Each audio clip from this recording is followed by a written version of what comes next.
Hello students, आज हम पढ़ेंगे क्लास 9 का first chapter matter in our surrounding.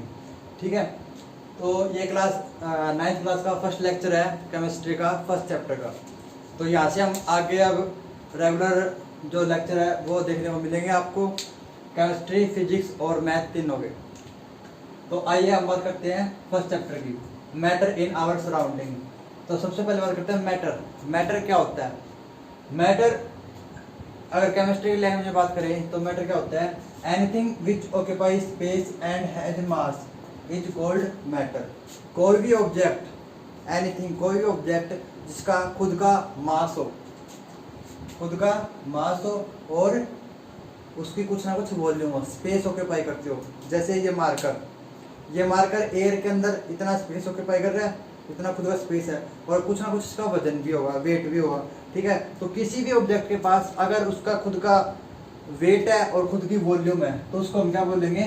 Matter. तो केमिस्ट्री के लैंग्वेज में कोई भी ऑब्जेक्ट जिसका खुद का स्पेस है, occupy space and has mass is called matter. ठीक है, फॉर एग्जांपल हम बात करते हैं जैसे एयर की अगर बात करते हैं तो जैसे मैंने एक बैलून ले लिया, उसके अंदर मैंने एयर फिल कर दी, तो होगा क्या? अब इस बैलून के अंदर इतनी सारी जो एयर है उसने क्या कुछ ना कुछ वॉल्यूम ऑक्यूपाई कर लिए, 1 लीटर, 2 लीटर, 5 लीटर, जितनी भी ये वॉल्यूम ऑक्यूपाई कर सकता है। और जब हम इसको मेजर करेंगे तो कुछ ना कुछ इसका वेट भी होगा, समथिंग 5 ग्राम, 10 ग्राम, कुछ भी। तो एयर के पास दोनों चीजें हैं, उसकी खुद की वॉल्यूम भी है और खुद का मास भी है। तो एयर हमारी किस में आएगी? मैटर के अंदर। ऐसे ही नेक्स्ट एग्जांपल देखें, आयरन। ठीक है, आयरन के पास खुद की वॉल्यूम होती है।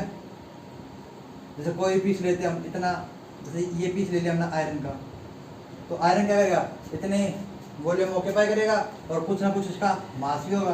तो इसके पास ही दोनों थिंग्स है, मास भी है इसका और इसकी खुद की वॉल्यूम है, स्पेस भी है। तो कोई भी ऑब्जेक्ट केमिस्ट्री के अंदर मैटर कहलाएगी जिसका खुद का वॉल्यूम होगा और खुद का क्या होगा? स्पेस होगा। तो आई थिंक आपको अच्छे से क्लियर होगी मैटर क्या होता है। Anything which occupy space and has mass is called matter. Example अब मैंने देखा एयर, आयरन। ऐसे ही एक एग्जाम्पल और देख लेते हैं वाटर का।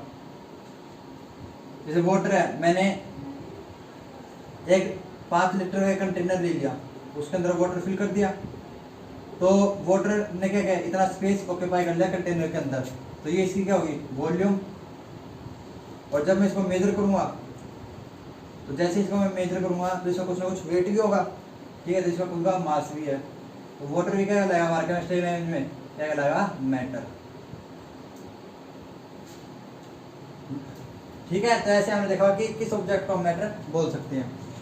या फिर सेकंड, अब कौन सी ऑब्जेक्ट मैटर नहीं होती? वे ऑब्जेक्ट मैटर नहीं कहलाएगी जिसके पास या सिर्फ ओनली स्पेस हो या ओनली मास हो।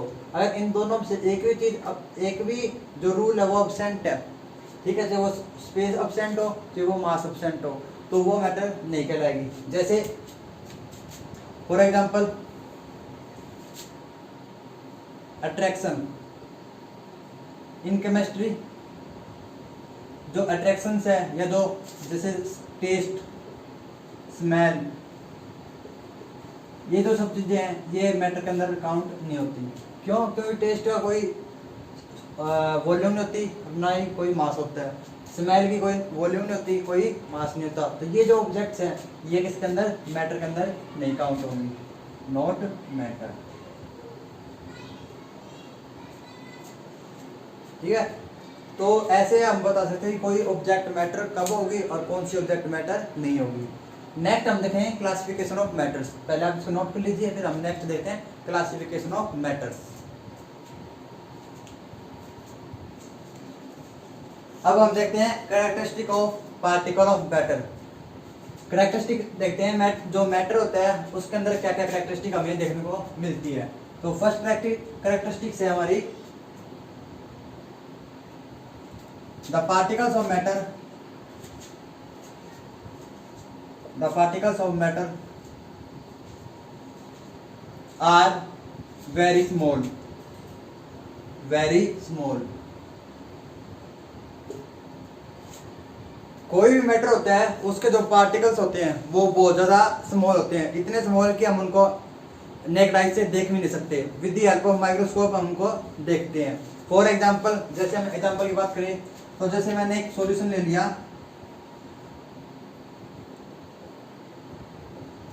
पोटेशियम पर मैग्नेट का, पोटेशियम पर मैग्नेट।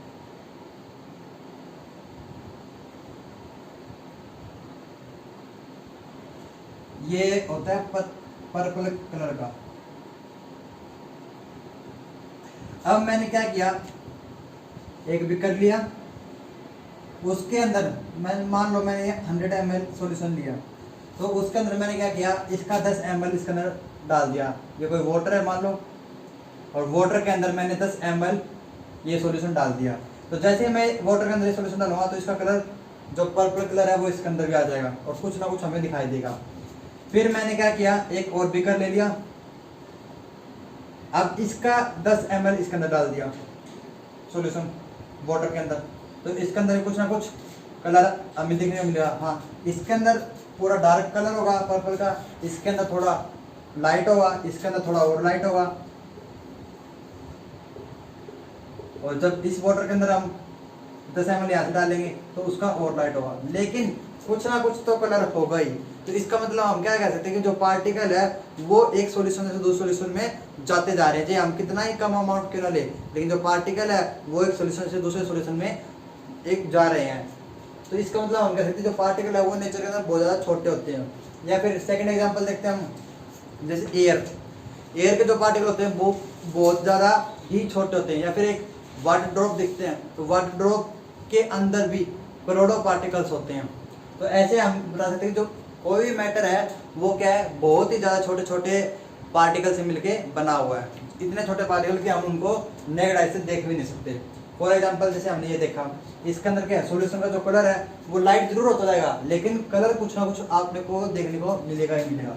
तो ऐसे कितने भी कर लेंगे तब वो कलर एकदम डिकलराइज होगा, लेकिन जब हम उसको माइक्रोस्कोप लेवल पे देखें तो भी हमें वो पार्टिकल जो ये सॉल्यूशन है, इस सॉल्यूशन में पार्टिकल हमें देखने को मिलेंगे, चाहे हम 10-100 भी कर क्यों ना ले लें, लेकिन जो पार्टिकल्स हैं वो थोड़े थोड़े थोड़े थोड़े हमें देखने को मिलते ही रहेंगे। नेक्स्ट जो पॉइंट आता है, फर्स्ट पॉइंट हमारा क्या होगा कैरेक्टरिस्टिक के अंदर, the particle of matter are very small, किसी मैटर के जो पार्टिकल्स होते हैं वो बहुत छोटे होते हैं। सेकंड जो पॉइंट हमारे पास वो है, सेकंड जो कैरेक्टरिस्टिक है वो है the particle have space between them. जो कोई भी मैटर होता है, मैटर के जो पार्टिकल्स होते हैं उनके बीच में क्या होता है, स्पेस होता है। कैसे, एक्सपेरिमेंट के द्वारा देखते हैं। मान लीजिए हमने लिए glass of water,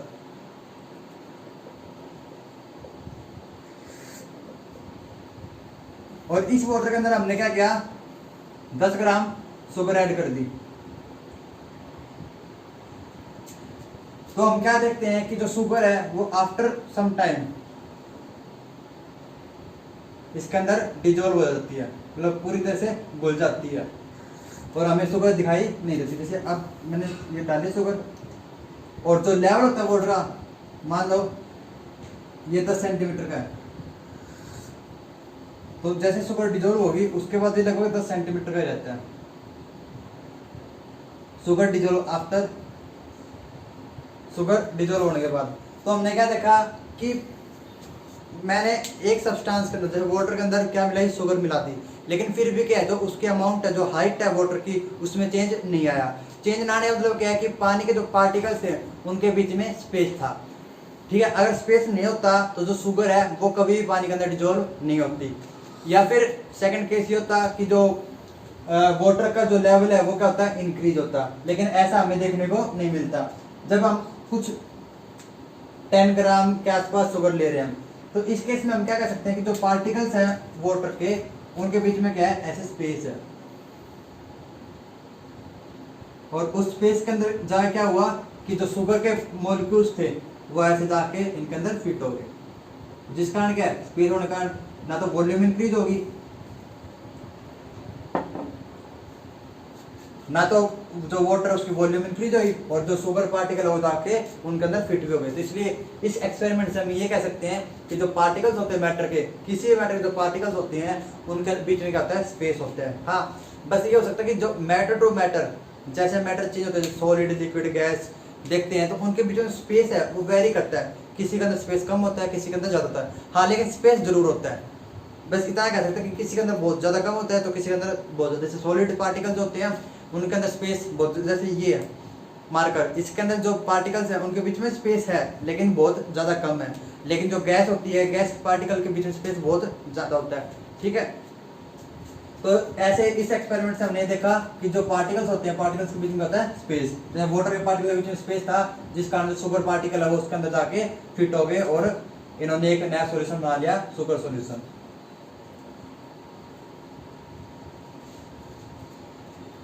third properties अब थर्ड कैरेक्टरिस्टिक देखते हैं अब मैटर की। थर्ड कैरेक्टरिस्टिक क्या होती है?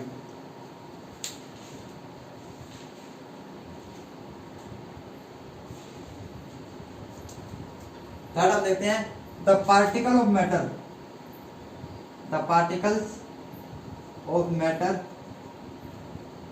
Constantly move, constantly move. जो मैटर के पार्टिकल होते हैं वो लगातार मूव करते रहते हैं। जैसे इसका एग्जांपल हम देखते हैं एयर, एयर के जो पार्टिकल्स होते हैं वो क्या करते हैं, लगातार मूव करते रहते हैं। क्यों करते रहते हैं? क्योंकि उनके पास क्या होते हैं, काइनेटिक एनर्जी। और काइनेटिक एनर्जी होने के कारण क्या है, वो एयर के अंदर एक जगह दूसरी जगह, दूसरी जगह तीसरी जगह ऐसे मूव करते रहते हैं बिना रुके। ठीक है, तो ऐसे ही फिर होता क्या है, कई पार्टिकल्स ऐसे होते हैं जिनके मोशन हमें दिखाई देता है और कई पार्टिकल्स ऐसे होते हैं जिनका मोशन दिखाई नहीं देता, लेकिन मूव सभी करते हैं। जिनके पास ज्यादा काइनेटिक एनर्जी होती है वो ज्यादा मूव करते हैं, और जिनके पास कम काइनेटिक एनर्जी तो वो अपनी जगह पे वाइब्रेट करते रहते हैं। जो सॉलिड्स होते हैं, सॉलिड्स के अंदर जो पार्टिकल्स होते हैं वो अपनी जगह वाइब्रेट करते रहेंगे, और लिक्विड और गैस के जो पार्टिकल्स होते हैं वो क्या करते हैं, अपनी जगह से एक जगह दूसरी जगह मूव करते रहते हैं। और इस प्रॉपर्टी के कारण जो लिक्विड और गैस होती है,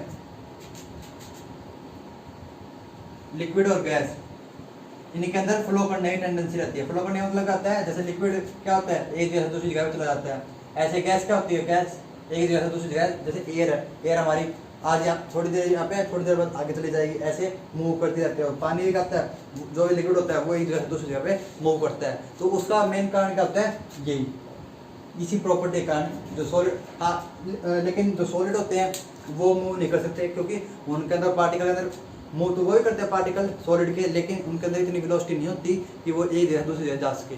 लेकिन लिक्विड और गैस के पास होती है, तो इसलिए वो एक जगह दूसरी जगह मूव कर सकते हैं। तो यहाँ से हम कह सकते हैं कि the particle of matter constantly move, कि लगातार मूव करते रहते हैं बिना रेस्ट के। नेक्स्ट प्रॉपर्टी देखते हैं हम, फोर्थ प्रॉपर्टी, पहले इसको नोट कर लीजिए, फिर फोर्थ प्रॉपर्टी के ऊपर आते हैं।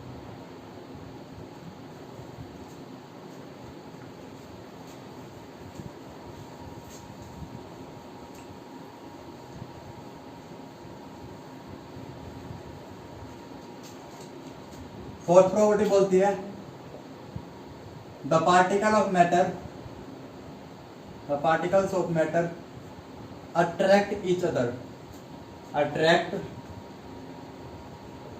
ईच अदर, कि कोई जो मैटर के पार्टिकल होते हैं वो एक दूसरे क्या करते हैं, अट्रैक्ट करते हैं। इसका जो एक्सपेरिमेंट है वो हम लिक्विड के अंदर देख सकते हैं। वाटर के अंदर आपने जनरली देखा होगा कि जैसे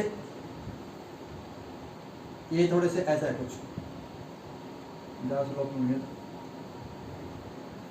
ऐसा मान लो मैंने यहाँ पे कुछ पानी डाला, ठीक है, तो क्या होगा, पानी ऐसे तो नष्ट कर देगा। और दूसरी बात ये है कि कोई एक बूंद पानी के आगे नहीं जाती, पूरा जो वाटर होता है वो सारा कंप्लीटली फ्लो करना स्टार्ट कर देता है। तो उसका मेन रीजन क्या है कि भाई एक बूंद आगे क्यों नहीं गई, पूरा वाटर ही एक के पीछे जाता क्यों है? उसका मेन कारण क्या होता है, उसका मेन कारण होता है अट्रैक्शन फोर्स। जैसे मान लीजिए ऐसी पार्टिकल है वाटर के, ऐसे इनके बीच में कुछ स्पेस है, ऐसे पार्टिकल है। अब होगा क्या, जैसे मान लो ये पार्टिकल आगे मूव करना स्टार्ट किया, तो इनके बीच में क्या है, अट्रैक्शन फोर्स है। तो जैसे मान लो ये दो पार्टिकल्स हैं, तो इसके बीच में और इसके बीच में अट्रैक्शन फोर्स है। तो जैसे ही ये पार्टिकल आगे मूव करना स्टार्ट करेगा तो इसके और इसके बीच में अट्रैक्शन है, तो अट्रैक्शन के कारण ये भी इसके पीछे मूव करना स्टार्ट करेगा। तो जैसे ये मूव करना स्टार्ट किया तो इसने क्या, इसको अपनी तरफ अट्रैक्ट किया और ये भी आगे चल पड़ा। अब इसके और इसके बीच में अट्रैक्शन फोर्स है, तो ये क्या करेगा, उस फोर्स के कारण ये वाला पार्टिकल इसको भी अपनी तरफ अट्रैक्ट करेगा और ये भी आगे चल पड़ेगा। ऐसे ये वाला इसको अट्रैक्ट करेगा, आगे चल पड़ेगा, ये वाला इसको अट्रैक्ट करेगा और ये भी आगे चल पड़ेगा। तो ऐसे करके क्या है, एक को एक पार्टिकल आगे आगे लेते जाएगा और जो पूरा वाटर होता है वो एक जगह से दूसरी जगह पूरा फ्लो कर जाते हैं। तो उसका कारण क्या था, attraction. Matter attract each other, हर कोई मैटर एक दूसरे मैटर को अट्रैक्ट करते हैं। सेकंड एग्जांपल अगर हम देखते हैं तो जैसे बोर्ड का हो गया, जैसे मैंने अब बोर्ड को ग्रुप्स राइट किया, जैसे मार्कर से मैं लिख रखा था particle of matter attract each other. लेकिन अगर इस बोर्ड को अब मैं 20-25 दिन या 1 महीने 2 महीने 5 महीने ऐसे बिना रब करके छोड़ दूं, तो क्या होगा, जब मैं 5-6 महीने बाद इसको दोबारा रब करने को सोचूंगा तो मेरे लिए रब करना क्या होगा, डिफिकल्ट होगा। या फिर आपने देखा होगा ब्लैक बोर्ड के ऊपर जब चौक से लिख देते हैं और उसको बिना रब करे छोड़ देते हैं तो कई दिनों बाद क्या होता है कि वो उसे रब करना मुश्किल हो जाता है। तो उसका मेन कारण क्या होता है कि जो बोर्ड होता है और जो चौक के पार्टिकल होते हैं वो एक दूसरे को क्या कर लेते हैं, अट्रैक्ट कर लेते हैं। और अट्रैक्ट करने का कारण क्या होता है, वो चिपक जाते हैं। तो जिस कारण क्या होता है कि जो उसको रब करना मुश्किल हो जाता है। तो वो एक इसका एग्जांपल है, अट्रैक्शन का एग्जांपल है।